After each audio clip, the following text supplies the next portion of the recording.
You curse time for moving too slow or too fast, forgetting that He is the one turning it for you perfectly. Allah says in a hadith Qudsi, يُؤْذِينِ ابْنُ آدَمْ يَسُبُّ الدَّهْرِ وَأَنَا الدَّهْرِ بِيَدِ الْأَمْرُ أُقَلِّبُ اللَّيْلَ وَالنَّهَارِ. The son of Adam hurls his abuse at me. He curses time, but I am time. In my hand is the command. I turn the night and the day. You say, why now, when He is saying not yet? You say, why me, when He's saying, because I know you. We've spoken about rising above your trials, grounding yourself in your blessings, and breaking out of the cycles. But the thing is, you don't get to set the schedule on any of that. And that can be extremely frustrating because it feels entirely out of your control. But when you curse time, you're actually cursing the one who owns time. Just like when you belittle a blessing, you're belittling the bestower of that blessing. So you say Alhamdulillah for your food and never criticize it, right? But what about the delays? It's one thing to talk about inner peace, but how do you come to terms with the pace of Allah's doings? When will the door open? When will the relief come? When will the dua be answered? When is this all going to get easier? When will the help of Allah finally arrive? Mata Nasrullah. Allah owns the pause, the play, the rewind, and the forward buttons of your life. But you so badly want the remote yourself, and you want to ×2 through your trials, and maybe slow motion what feels like your vacations in this journey of life. But it's not yours, and it's not yours to do. And when you're lying in bed at night and can't sleep, and your heart and mind won't sit still, or when the bills seem to be piling up on the kitchen table, or the job interview went sideways, or another marriage pursuit fell short, and that dua that you've been making for years still seems to have not broken through the heavens. Wallahi, it's not random, and it's not pointless, and it's not outside of His mercy. The squeeze is from Him, and the breath that will follow is also from Him. And too often in times of hardship, you're waiting so desperately for the hardship to pass, or waiting so desperately for the blessing to arrive, that you neglect the lessons and blessings you could be receiving during the waiting period itself. A window that will soon close once He opens that door you've been waiting for. Just think of the quality of your dua when you're going through test and trial. It's different, and so is the reward. Think of that mother in the moment that she's giving birth, and as she pushes out another life from inside of her, and she almost loses her own life in the process, but she still finds a way to say, Alhamdulillah. And then think of the person who receives the news of the death of a child, and feels like they can't breathe, but still they say Alhamdulillah. In both cases, Allah is giving them something more in the squeeze of the moment. But even when it's not that dramatic, when you're in a state of qabd, your du'as have so much more weight. They feel heavier and more intense. But the reward they get is also heavier and more intense. When Allah withholds, He's simply giving in another way. And when He gives, He's withholding in another way. And that's where His names, Al-Qabid, Al-Basit, unfold.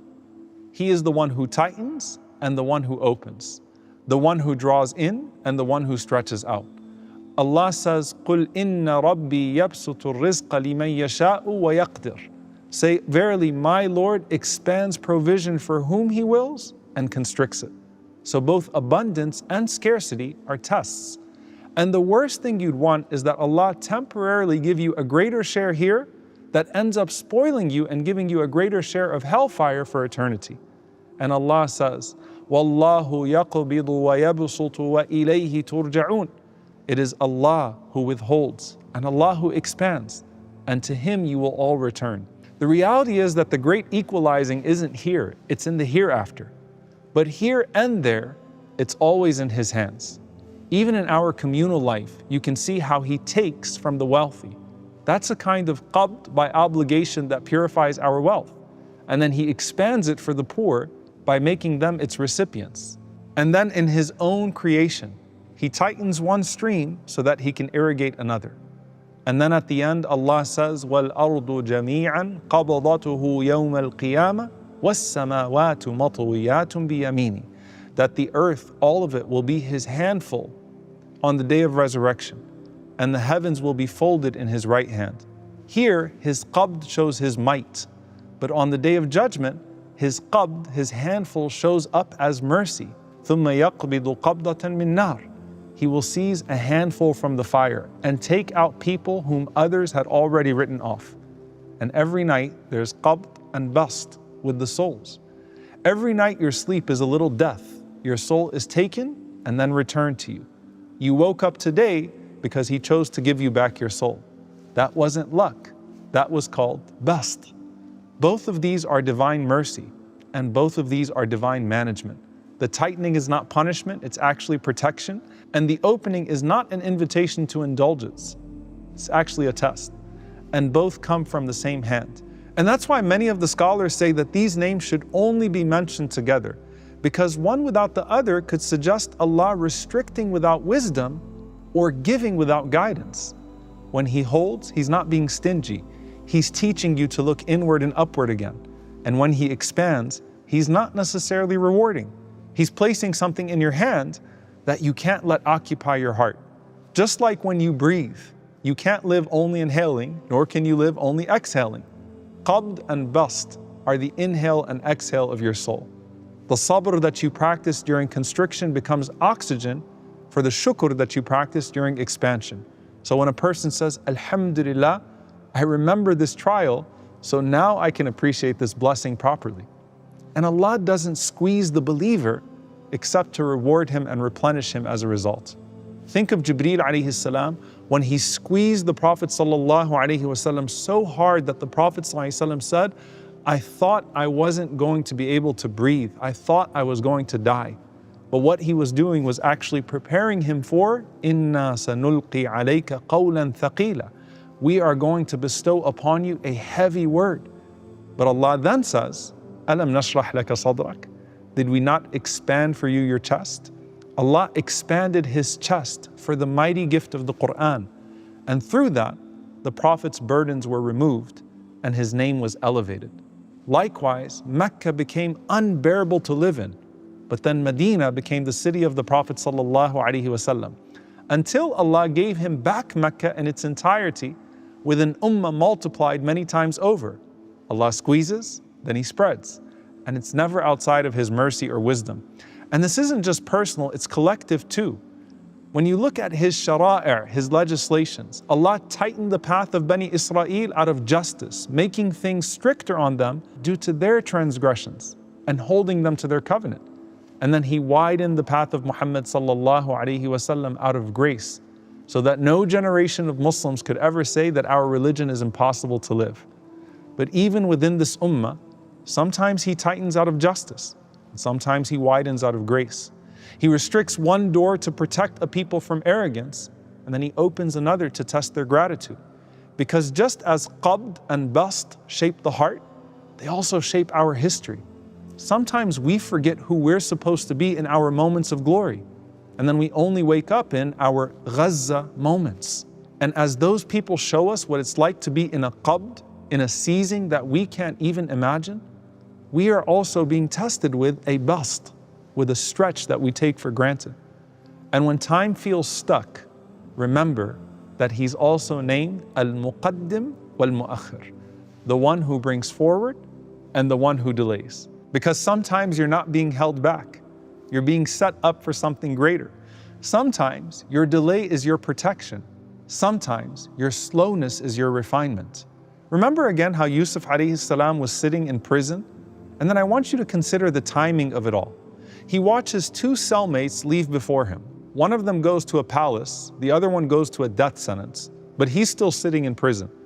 And then when Allah finally brought him forward after saving him from death more than once, it wasn't to be a servant in that palace like his cellmate. It was to run it as a leader.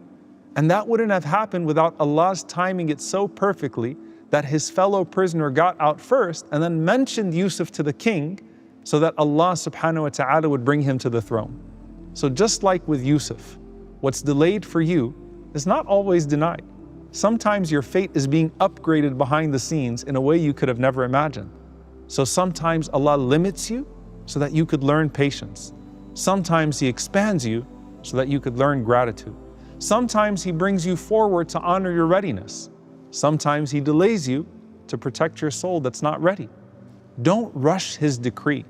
Trust His pacing. He owns the remote control, and that's His mercy, because you would have just fast forwarded through the very scene that He wrote to prepare you for the ending you begged Him for. And when the delay hurts, remember the dua that Umar ibn Abdul Aziz rahimahullah used to repeat frequently. Allahumma raddini bi qada'ik wa barik li fi qadarik hatta la uhibba ta'jila shay'in akhartahu wa la ta'khira shay'in ajjaltahu.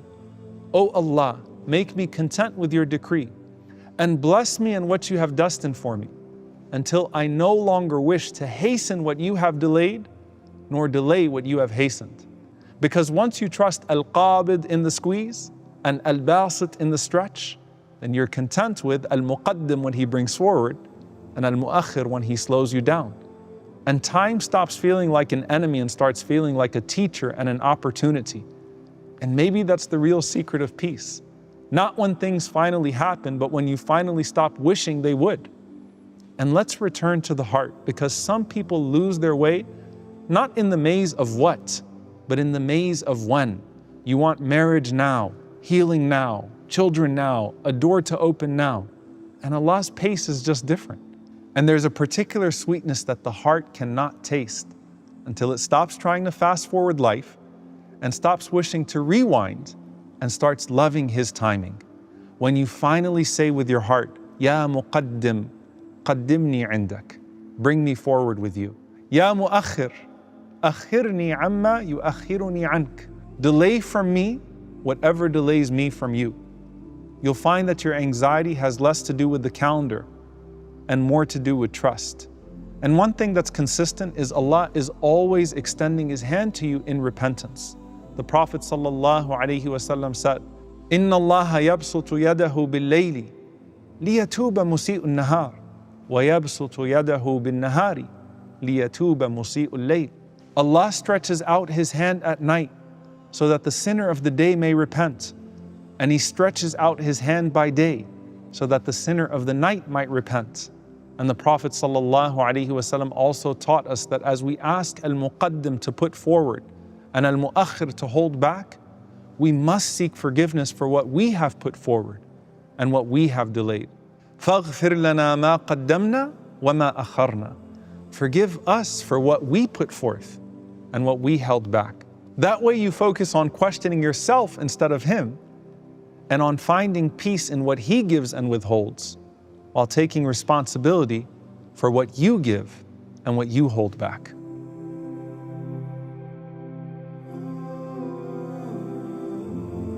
Ya Qabid, Ya Basit. When you withhold, let me not lose hope. And when you expand, let me not lose humility. Tighten my path only to redirect me to yours, and widen it in ways that only increase my gratitude to you. Teach me to find you in both the squeeze and the release, and to love you both in the stillness and the flow. Ya Muqaddim, Ya Mu'akhir. When you bring me forward, make me worthy of the moment. And when you hold me back, make me patient with the waiting. Advance me only when the step will please you, and delay me only when the pause will protect me.